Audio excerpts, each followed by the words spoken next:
ओम शांति।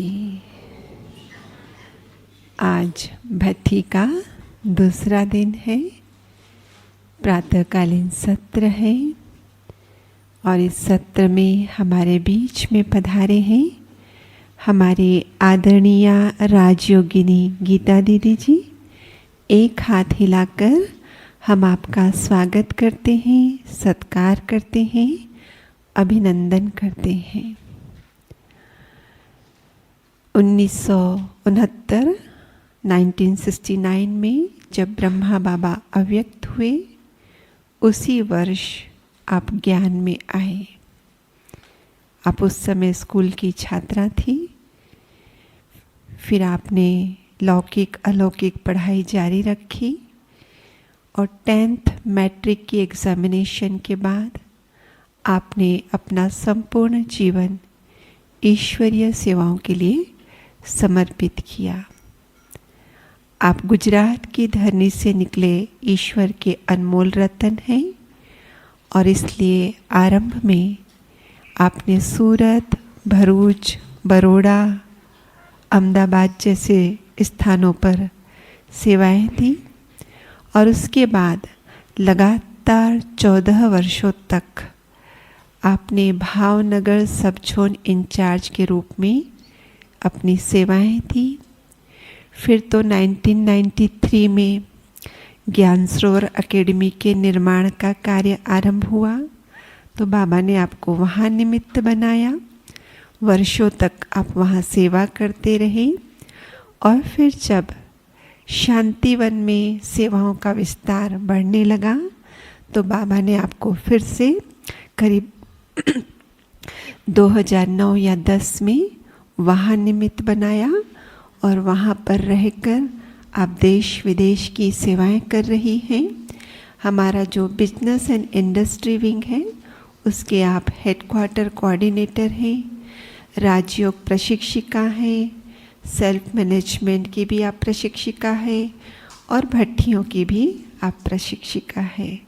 बहुत ही बाबा के अनुभवी रत्न हैं आप।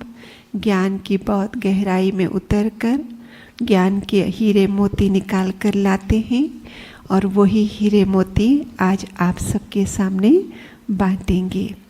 तो जैसे ही हम सबका ब्राह्मण जीवन होता है तो बाबा से 2 वरदान मिलते हैं, योगी भव, पवित्र भव। तो ये शब्द तो हमारे लिए नए नहीं हैं, लेकिन नया क्या होगा आज? इसकी गहराई, इसकी स्पष्टता। तो आज बाबा ने मुरली में कहा हमें याद का और पवित्रता का बल जमा करना है।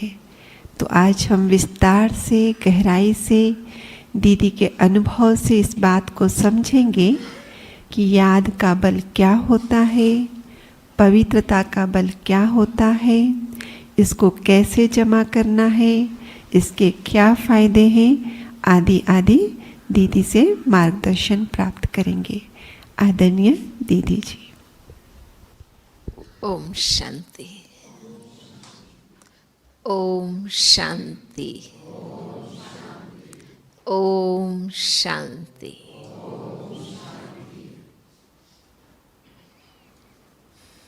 तीन बातें कौन सी याद आई?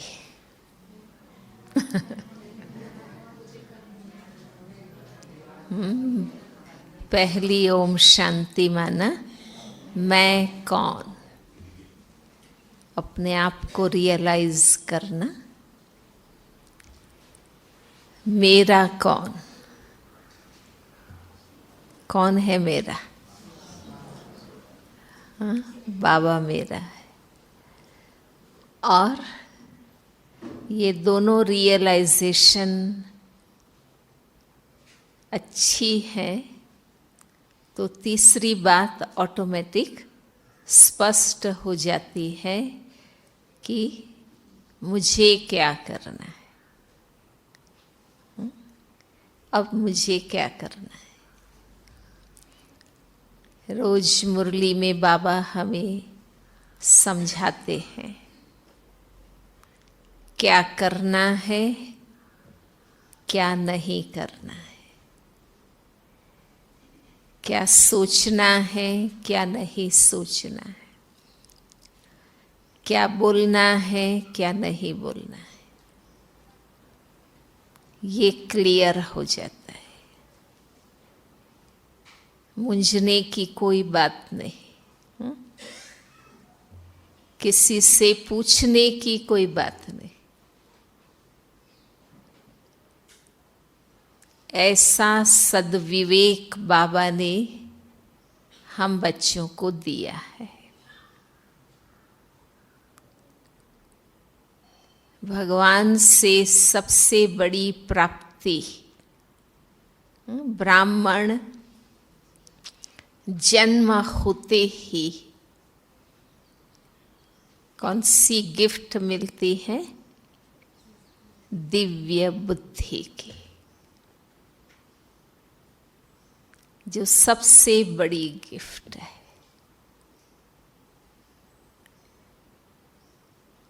सही बुद्धि, सही विवेक ना होने के कारण ही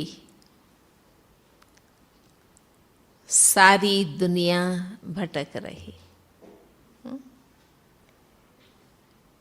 हम ठिकाने पर लग गए हैं, लक्ष्य में स्थित हो गए हैं।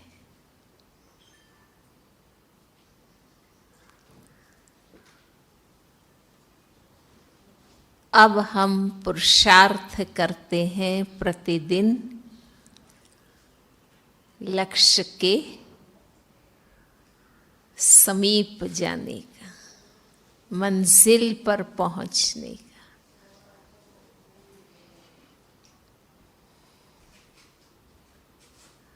तो सबसे पहला है ज्ञान का बल, सत्य ज्ञान का बल, जो सिवाय बाबा कोई दे नहीं सकता है।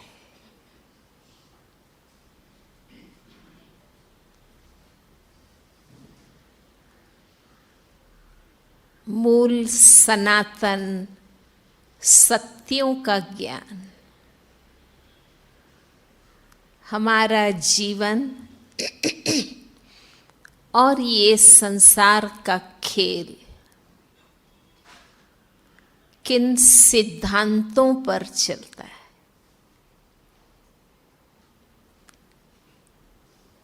बाकी तो सब कुछ नैतिकता का ज्ञान दुनिया में बताते हैं, परंतु मूल आध्यात्मिक सत्यों का ज्ञान, जो चैतन्य शक्ति आत्मा से संबंधित है, वो बाबा कर बताते हैं। और हम सबका अनुभव है कि जब बेसिक ट्रूथ्स क्लियर हो जाते हैं तो व्यावहारिक बातों का निर्णय, सही निर्णय बहुत सहज हम ले सकते।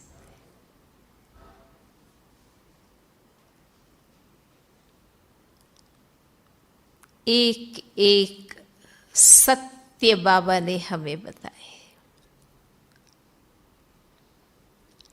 देखो, योग की लंबी चौड़ी विधि सब बताएंगे अलग अलग, पर मूल बात योग लगाने वाला कौन और किससे लगाना, वो कोई नहीं बताता। वहां कहेंगे अपने अपने इष्ट को याद करो। आत्मा और परमात्मा का और ये सृष्टि रचना के आदि मध्य अंत का,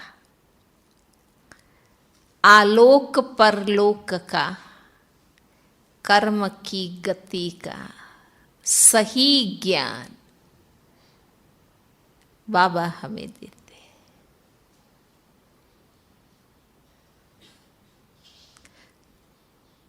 बिल्कुल सहज शब्दों में। सत्य हमेशा सरल होता है। अधूरा ज्ञान है, वहाँ कॉम्प्लिकेटेड लैंग्वेज यूज की जाती है।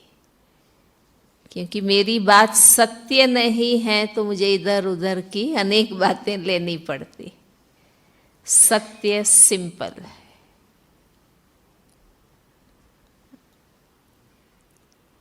भगवान का ज्ञान इतना सरल और सहज। इतिहास में बताते हैं कि हिंदू धर्म के शास्त्र संस्कृत में लिखे गए, आम जनता समझ नहीं सकती। तो पंडितों ने, गुरुओं ने मोनोपोली कर ली कि हम समझाएंगे तब आपको समझ में आएगा, है ना। क्योंकि उसमें विद्वत्ता चाहिए, पांडित्य चाहिए। इसलिए प्रभाव खुद अपने आप अपने पर नहीं ले पाए। जबकि जैनिज्म, बौद्ध धर्म, उनकी किताबें आम भाषा में लिखी गई, पाली, मगधी भाषा, तो जनता खुद पढ़ सकती थी, तो डायरेक्ट उसके प्रभाव में आ सकती। आज भी बाबा ने कहा था ना, तुम्हारी असली भाषा कौन सी है? हाँ, हिंदी। तो हम सहज पढ़ सकते हैं, समझ सकते हैं।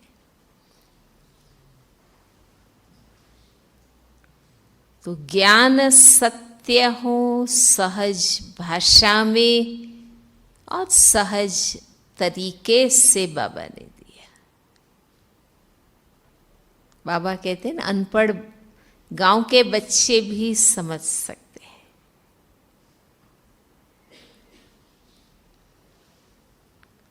वो ज्ञान हम रोज बाबा से सुनते हैं, समझते हैं। सिर्फ सुनते नहीं हैं, परंतु समझते हैं। बाबा रोज कहते हैं, बाप बैठ बच्चों को समझाते हैं। हाँ? ये बुद्धि की बातें हैं, ये समझने की बातें हैं। क्योंकि समझेंगे तो स्मृति में रहेगा, तो अभ्यास में लाएंगे, तो अनुभव होगा, तो स्वरूप बनेंगे। इसलिए मुरली क्लास अच्छी रीति करना है, ये बेस है। उसके आधार पर सारे दिन का पुरुषार्थ चलता है। अगर मुरली ही अटेंशन से नहीं सुनी, समझी, तो सारा दिन अभ्यास क्या करें?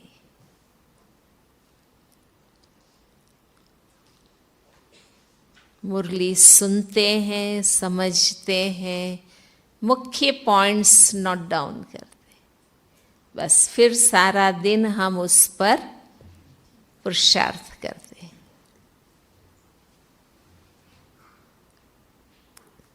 इसलिए आज बाबा ने कहा, अब तक जो कुछ पढ़ा है वो भूल जाओ।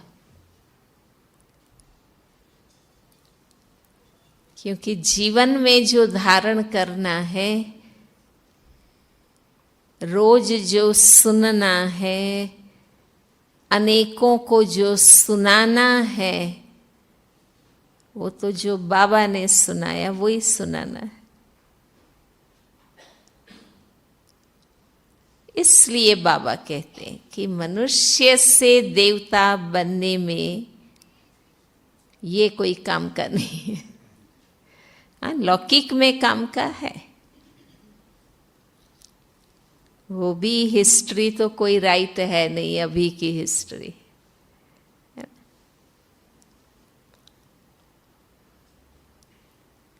पर बाबा ने संडे की मुरली में एक बात कही थी कि ज्ञान बुद्धि में समाया हुआ है, परंतु स्मृति स्वरूप बनना है, इमर्ज रखना है, वो याद का बल, वो स्मृति का बल। तो बाबा ज्ञान रत्नों से हमारी बुद्धि की झोली को भरते।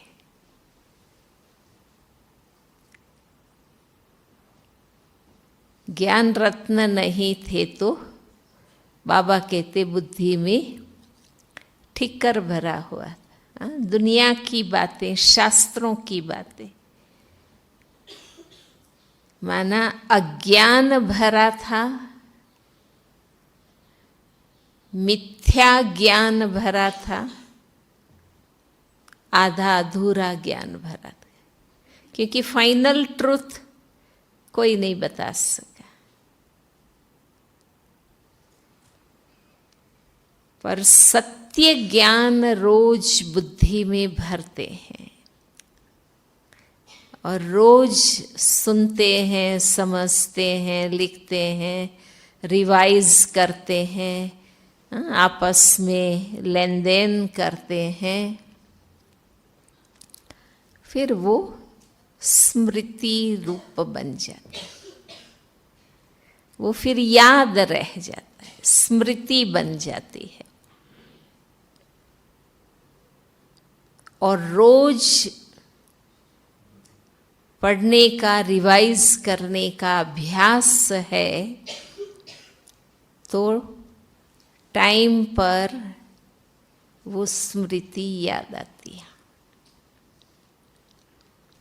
अगर रोज अभ्यास नहीं है तो टाइम पर याद भी नहीं आता है।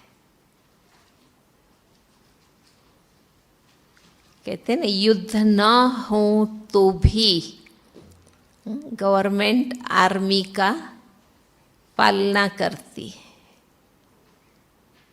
और उनको रोज प्रैक्टिस कराई जाती है,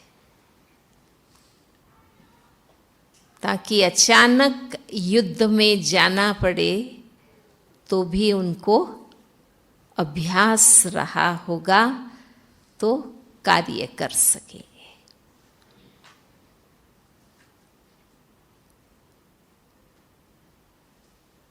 तो रोज बाबा ने कहा ना, बुद्धि में समाया है पर स्मृति में रहे तो खुशी रहेगी। समय पर स्मृति आएगी तो अपने आप को संभाल सकते हैं।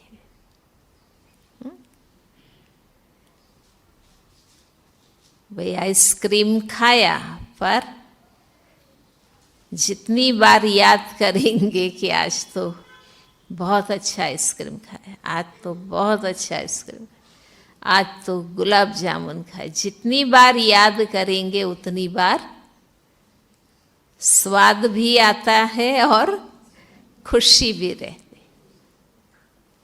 है ना। खाया एक बार, पर जितनी बार याद करेंगे खुशी होगी, अनुभूति होगी। तो याद का बल माना स्मृति का बल।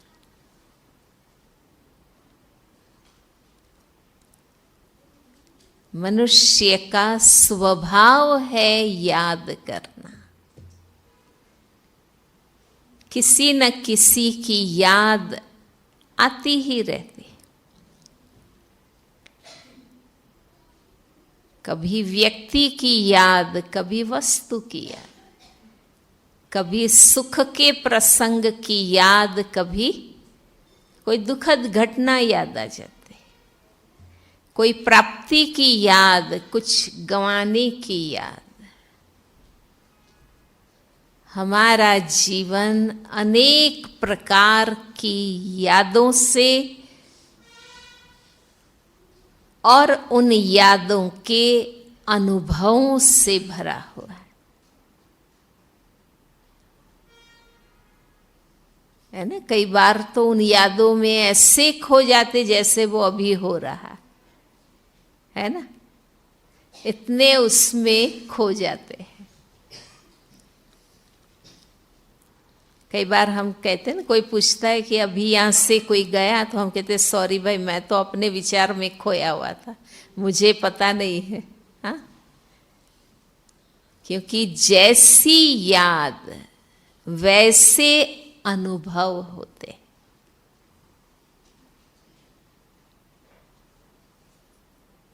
जैसी याद वैसे अनुभव।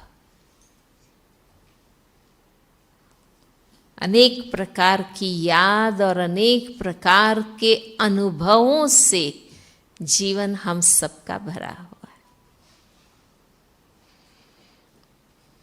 अब बाबा ने सत्य ज्ञान दिया तो समझ में आया कि कौन सी बातें याद करनी है और कौन सी बातें भूल जानी, कहाँ फुल स्टॉप लगाना है,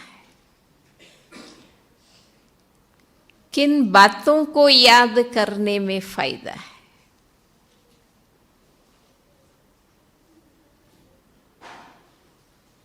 कोई व्यक्ति है जिससे हमें बहुत सुख मिलता है, साथ मिलता है, उनकी याद से खुशी होती है, आनंद आता है। कोई दुखद प्रसंग याद करते हैं तो दुख का अनुभव होता है।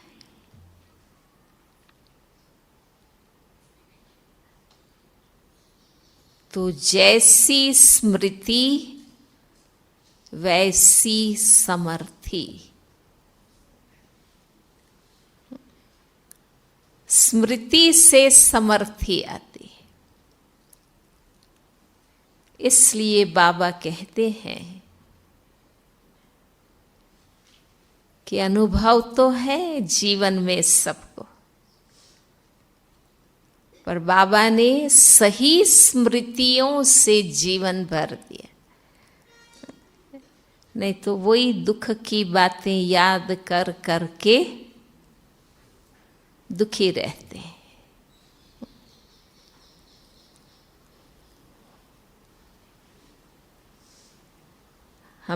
हम जबलपुर में गए थे एक प्रोग्राम में। तो प्रोग्राम के लास्ट में एक फैमिली हमें मिली थी और उन्होंने बताया कि उनके पिताजी है ना, उनके बच्चे, उनकी युगल सब थे। तो वो भाई के बचपन में जब उनके पिताजी भी थे तो होली के त्योहार में बहुत बेअदबी से लोगों ने होली में उनके पिताजी के साथ व्यवहार किया था। होली में तो ऐसे करते हैं ना, यूपी एमपी के तरफ तो बहुत होती है वो त्योहार। तो कुछ अच्छा ढंग से नहीं व्यवहार किया होगा और वो जो भाई थे वो अपने पिता के लिए कुछ कर नहीं पाए, क्योंकि वो तो झुंड का झुंड होता है। वो अकेला कुछ कर नहीं पाया, बचा नहीं पाया, सेफ नहीं कर पाया या सामना नहीं कर पाया। वो चीज़ इतनी दुख के साथ भरी थी कि अब सब कुछ अच्छा होते हुए, परिवार अच्छा, नौकरी धंधा पैसा, पर वो व्यक्ति बहुत दुखी रहता था, डिप्रेशन। क्योंकि वो बैड फीलिंग अंदर जो जम गई कि मेरे होते में कुछ नहीं कर पाया मेरे पिता के लिए, इतना दुख अंदर भरा हुआ।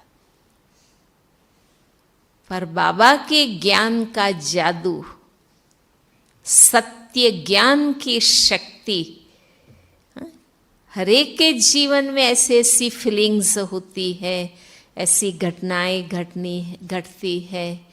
लोगों के कई बार ऐसे व्यवहार हमारे साथ होते हैं, पर बाबा के बनने के साथ वो सब बातें खत्म हो गई, है ना। और हम श्रेष्ठ स्मृति में रहते। तो याद का बल माना श्रेष्ठ स्मृति का बल। हर बात की सही स्मृति हमें मिली। नहीं तो जैसे नहीं, काहे को ऐसी दुनिया बनाई भगवान ने, है ना। कोई भगवान से नाराज, उसने ऐसा क्यों किया, उसने ऐसी दुनिया क्यों बनाई, है ना। इन बातों से दुखी रहते। पर हमें बाबा ने आदि मध्य अंत की सभी बातें दी। और ये समय, भैया फैन करना, ये समय कौन सी स्मृति में रहने का समय है ना। बीती बातों की याद में नहीं रहना है, जो हो गया सो हो गया, है ना। जैसे कहीं सोचते रहते हैं ना, मुझे ऐसे क्यों मिले, मेरा पति ऐसा मुझे क्यों, मेरी पत्नी ऐसी क्यों। बाबा कहते हैं कर्म सिद्धांत के अनुसार जो कुछ मिला है एक्यूरेट मिला, जो मिलना चाहिए वही मिला। अंडरस्टैंड करने की बात है। आगे पीछे के माइनस प्लस हिसाब किताब जो कर्म का है, उसके रिजल्ट अनुसार ही मिला है। इसलिए अफसोस नहीं करना, दुखी नहीं होना।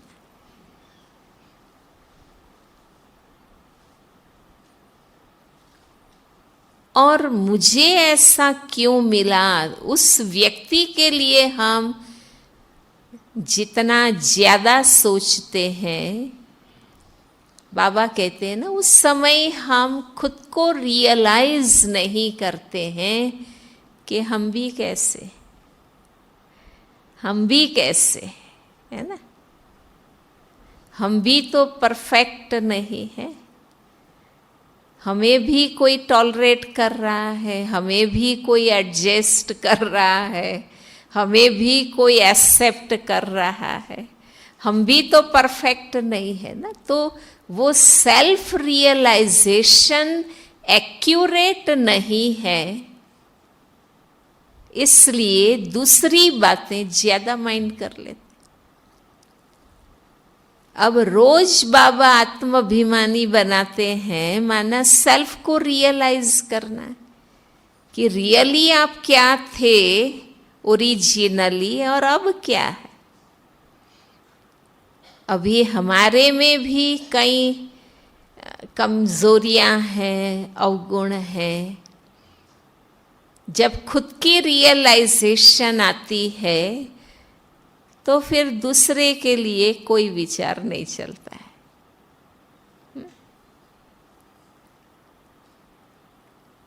कुछ दिनों पहले की मुरली में बाबा ने एक बात कही थी, बहुत अच्छी। हम किसी की बुराई नहीं कर सकते, क्योंकि रिजल्ट तो अंत में पता चलेगा। ये तो अभी का रिजल्ट है ना, फाइनल रिजल्ट तो अंत में पता चलेगा। कौन कब गैलअप करके आगे बढ़ जाए किसको पता है। ये कोई फाइनल रिजल्ट नहीं है कि ये देखो कैसे हैं, ठीक नहीं है, नहीं। हमें किसी का फाइनल रिजल्ट पता नहीं।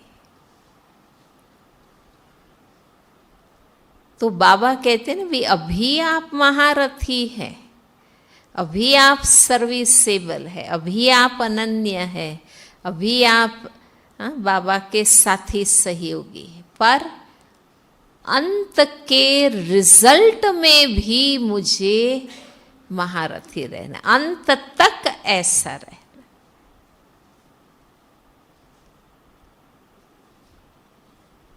भाई त्रिमासिक 6 मासिक एग्जाम में तो मैंने फर्स्ट लिया था, पर इम्पोर्टेंट क्या है, फाइनल एग्जाम में लेना है।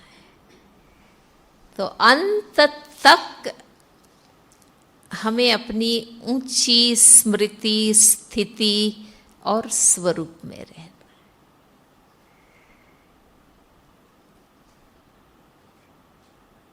राइट टाइम राइट कर्म करना, और उसके लिए चाहिए उस समय मेरी स्मृति यथार्थ रहे,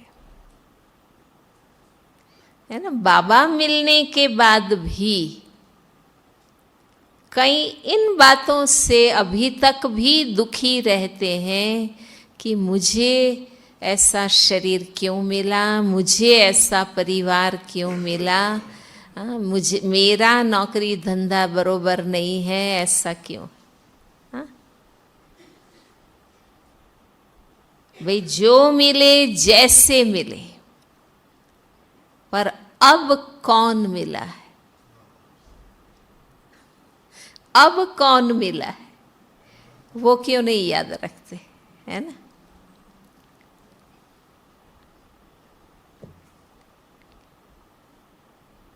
अब कौन मिला है, उसकी खुशी हमें रहे,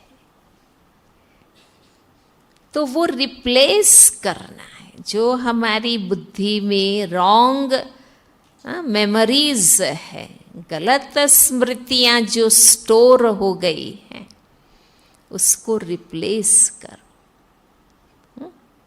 इसलिए बाबा का बहुत अच्छा स्लोगन है कि पास्ट की कड़वाहट को याद कर वर्तमान को कड़वा मत बनाओ। चलो भाई, कोई ऐसी घटना हो गई जीवन में, और वो होती है ना, आगे के कर्मिक अकाउंट अनुसार कुछ भी ऊपर नीचाई जीवन में होती रहती है, परंतु वो हो गई ना, पास्ट इज पास्ट। अब मुझे कौन सी स्मृति में रहना है। मान लो कोई भूल हमसे हो गई, कोई गलत काम हो गया, अब उसको याद कर कर के वर्तमान समय को और मन की स्थिति को क्यों वेस्ट करना। पर पास्ट को पास्ट करने की शक्ति ऐसे नहीं आएगी।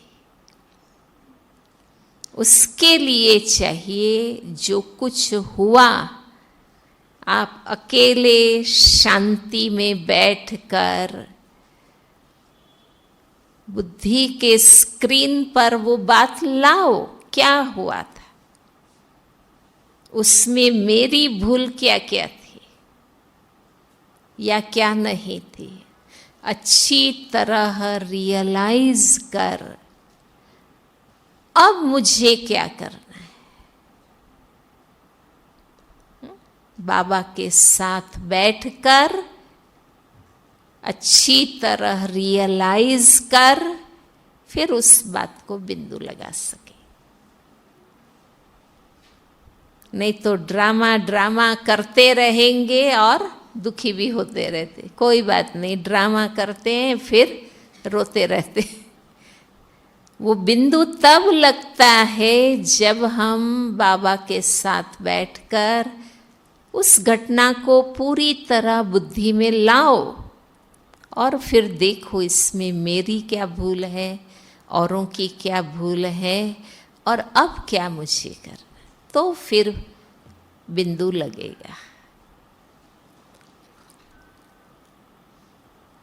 कई बार हम आपस में तेरी मेरी ऐसी वैसी बातें करते हैं ना, फिर कहेंगे छोड़ो, बाबा जाने और वो जाने। अरे भाई, घंटा बात किया और फिर कहते हैं कि छोड़ो, तो पहले ही छोड़ देते थे। टाइम भी वेस्ट किया, खुद की अवस्था भी जो थी वो डिस्टर्ब की। इससे तो पहले ही फुल स्टॉप लगाओ कि नहीं, हमें ये बात करनी ही नहीं है। करते हैं ना ऐसा? हाँ, चलो कोई बात नहीं, ड्रामा हो गया। सारा विवेचन करके फिर कहते हैं कि ड्रामा। परंतु अगर आप सचमुच स्व परिवर्तन करना चाहते हैं और वो शुरू कर देंगे, तो फिर जो भूल हुई उसको बार बार बुद्धि में लाके टाइम वेस्ट नहीं करेंगे। पर अब मुझे क्या करना, अब मुझे क्या करना, उस पर आप फोकस हो सकेंगे। तो हर समय, हर घटना, हर व्यक्ति के लिए श्रेष्ठ स्मृति। जैसे बाबा, हम बच्चे कैसे भी पतित तमो प्रधान बन गए, गिर गए, हमने सब कुछ गंवा दिया, पर बाबा ऊंची स्मृति से हमें देखते, ऊंची दृष्टि से देखते, ऊंची भावना से हमें देखते। अब हमें रहना तो सबके साथ ही है, चाहे लौकिक में चाहे अलौकिक में। हमें मिलके पढ़ना है, मिलके सेवा करनी है, और वैरायटी स्वभाव संस्कार तो हम सबके है ही है। अगर इन सबके साथ रहते, पढ़ते, सेवा करते, मुझे अपने आप को श्रेष्ठ बनाना है, ऊंची अवस्था बनानी है, मुझे कुछ बनना है, तो मुझे हर आत्मा के लिए हर समय श्रेष्ठ स्मृति रखनी। बाबा ने हमें कैसे ऊंचे उठाए? बाबा ने हमारा वर्तमान स्वरूप नहीं देखा। देखो, वर्तमान स्वरूप तो वो था ना जब बाबा ने अपनाया तब, कि देवताई स्थिति के एक भी लक्षण नहीं थे। उस समय बाबा ने हमारे में क्या देखा? कि तुम ही देवता थे, इनके द्वारा ही मुझे सतयुग की स्थापना करा। इसलिए बाबा कहते हैं, तुम जो हो, जैसे हो, मेरे हो। हम क्यों नहीं कह पाते हैं या एक्सेप्ट क्यों नहीं कर पाते? टकराव का कारण तो यही है ना कि हम एक दो को स्वीकार नहीं कर पाते। भाई, हम जो हैं, जैसे हैं, बाबा ने हमें स्वीकार किया, और हम सब ने भी क्या लक्ष्य लिया कि अब जैसा बाबा चाहते हैं ऐसा हम बनकर दिखाएं। जब भगवान ने ये उदारता दिखाई कि हम टेढ़े बांके जैसे भी हैं उसने एक्सेप्ट किया, तो देखो हमारे में भी बल आया ना कि बाबा जैसा बनाना चाहते हैं मैं ऐसा बन के दिखाऊं। तो कितना स्व परिवर्तन। तो श्रेष्ठ स्मृति का स्वयं पर प्रभाव, श्रेष्ठ स्मृति का अन्य पर प्रभाव देगा। मूल सत्य ज्ञान शिव बाबा ने दिया है ना। वो तो ब्रह्मा को भी नहीं पता, लेकिन ब्रह्मा बाबा की विशेषता और विशेष रोल क्या रहा कि उन मूल सत्यों पर विचार सागर मंथन कर अपनी लगन, अपने अनुभव, अपने पुरुषार्थ के आधार पर बाबा ने कितना विस्तार पूर्वक हमें समझा, जो रोज मुरली में हम सुनते। और 50 वर्ष अव्यक्त वाणियों के द्वारा संपूर्ण बनने का पूरा विस्तार हमें बताया कि पुरुषार्थी आत्मा को संपूर्ण बनना है तो वो सारा संपूर्णता का विस्तार अव्यक्त मुरलियों में बाबा ने दिया। ये ब्रह्मा बाबा की विशेष देन, और इतना विस्तार से और इतनी गहराई से बाबा ने क्यों समझाया, ताकि हम बाबा से फुल्ली कन्विंस हो जाएं कि यही सत्य है। हमारी बुद्धि में वो निश्चय बिठाने के लिए, क्योंकि बाबा देखो धार्मिक दृष्टि से, सामाजिक दृष्टि से, विज्ञान की दृष्टि से, हर प्रकार से बाबा समझाते, क्योंकि हर एक का लॉजिक अलग अलग है ना। हर एक को बाबा ने कन्विंस किया, और जो जितना कन्विंस होता है उतना वो पुरुषार्थी बनता है ना। जैसे कोई बात हमें समझ में आ जाती है तो हम कहते हैं बस अब समझ में आ गया, अब मैं कर लूंगा, अब मैं कर लूंगा। जब समझ में आ जाए, आपका लॉजिक कन्विंस हो जाता है, फिर वो स्वरूप में आने लगता है। फिर आपकी बुद्धि श्रेष्ठ स्मृति से भरी रही। जैसे बाबा ने 5 स्वरूप के अभ्यास की बात कही, पता है ना। 5 स्वरूप कौन से हैं? अनादि, आदि, पूज्य, संगम युगी और फरिश्ता। अब 5000 वर्ष के ड्रामा में हमारे स्वरूप तो कितने बदले होंगे, कैसे कैसे हुए होंगे।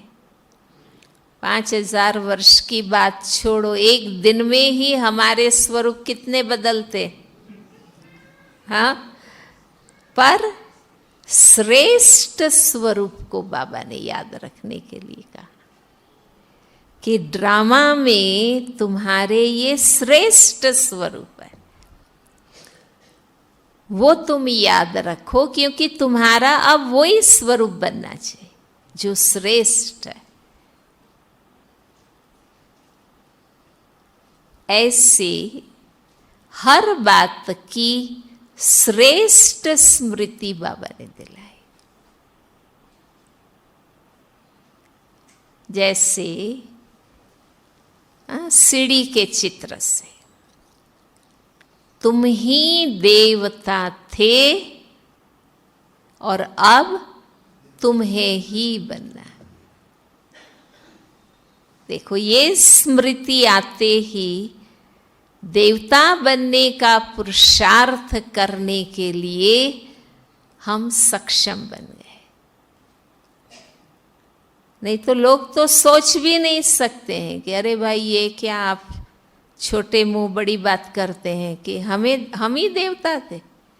हाँ, ये तो मियाँ मिट्टू बनने की बात आप कर रहे हैं, है ना। लोग तो सोच भी नहीं सकते, और हम साधारण आत्माओं में ये समर्थी आ गई। ये स्मृति का प्रभाव। स्वमान क्या है? श्रेष्ठ स्मृति है। स्वमान लेना कोई रटना नहीं है, हमें याद रहे हम कौन है। जैसे आप लोग स्कूल में भी नागरिक शास्त्र में, मैं समझती हूँ प्राइमरी में ही आता है, उसमें ये कहानी पढ़ी थी ना कि वो राजा का राजकुंवर कैसे भटक गया, जंगल में गुम हो गया, जानवरों के साथ रहने लगा, तो जानवर जैसा बन गए, है ना। उनके नाखून, बाल, चाल जानवर जैसी होगी। जब ये ढूंढते ढूंढते कहाँ गया और जंगल से मिला तो देखा ये तो बिल्कुल जानवर जैसा बन गया। तो उनको फिर महल में लाकर उनका सारा वो चेंज करके उनको रोज ये प्रशिक्षण दिया गया कि तुम राजा के बेटे,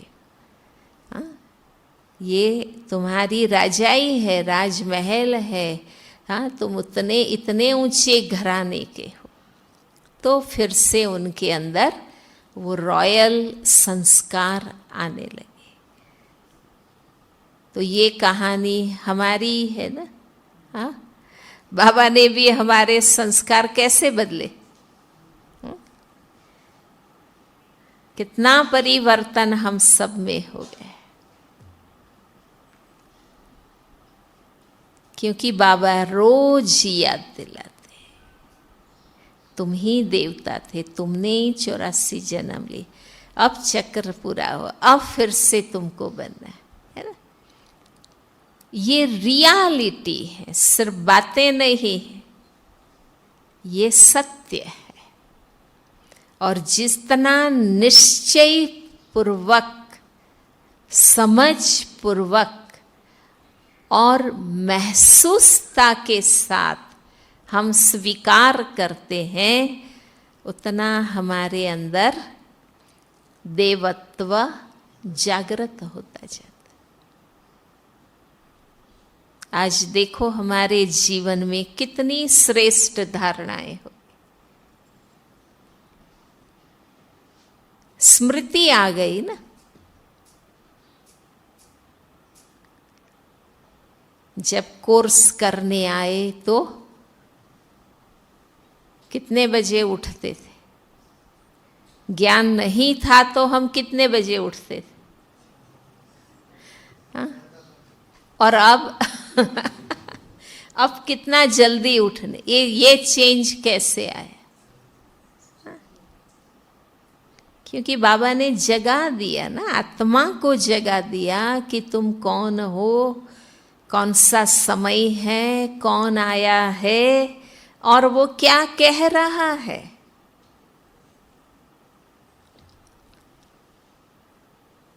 अवेयरनेस, बाबा ने स्मृति दिलाई, स्मृति से जागृति आ गई, तो परिवर्तन है। प्रथम पाठ से ही देखो, जैसे ही स्मृति आई कि हम आत्मा हैं, कहाँ हमारा जीवन लौकिक, भौतिक, सांसारिक, दैहिक भावों वाला था और अब हमारा जीवन अलौकिक बन गया, आध्यात्मिक बन गया, चेंज हो गया। इसलिए पढ़ते जाओ और भूलते जाओ तो कुछ नहीं पुरुषार्थ होगा, याद। इसलिए बाबा कहते हैं स्टडी, अध्ययन करना है, सुनना है, समझना है, लिखना है, रिवाइज करना है, प्रैक्टिस करना है, स्वरूप बनते जाना। ये रोज पुरुषार्थ चले। इसलिए टीचर तो सबको एक साथ एक सरीखा पढ़ाता है, पर अच्छा नंबर कौन सा स्टूडेंट लेता है? जो अच्छा होमवर्क करता है, जो होमवर्क करता है,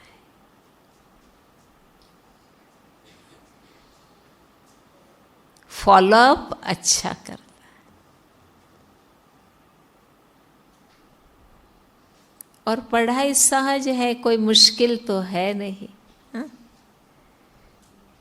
कोई इतने शास्त्र तो कोई बाबा ने दिए नहीं, सिंपल रोज की मुरली की रोज स्टडी, अभ्यास, और सत्य ज्ञान से ही शुद्धि हुई। हमारे में इतनी पवित्रता कैसे धारण? बाबा ने कहा ना, सिंपल युक्ति, आत्मा आत्मा भाई भाई हो। तुम एक बाप के बच्चे, एक ही परम धाम के निवासी, आत्मा आत्मा भाई भाई। शुद्धि, पवित्रता, और पवित्रता का अपना बल है।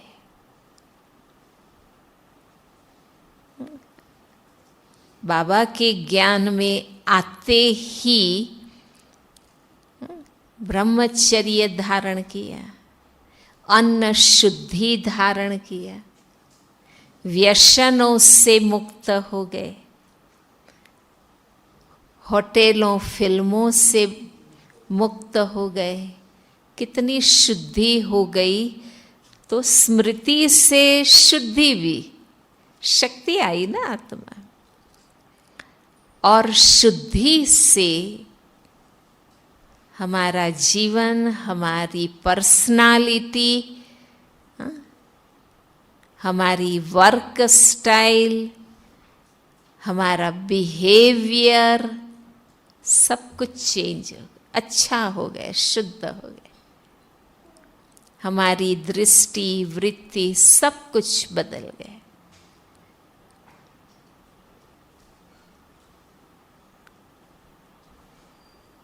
पवित्र जीवन का अपना एक प्रभाव है।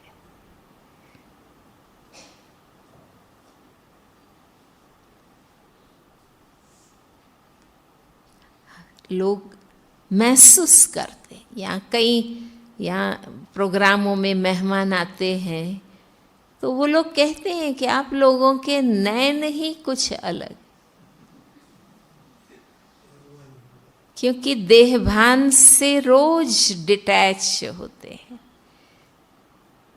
तो रूहानियत आती। हमारी दैहिक भाव वाली दृष्टि नहीं, परंतु एक न्यारापन रोज हम प्रैक्टिस करते। तो बाबा ने आज भी मुरली में पक्का कराया, तुम श्रीमत पर याद और योग और पवित्रता के बल से, अपने तन मन धन से, अपने मन वचन कर्म से अपना स्वराज्य स्थापन करते हैं।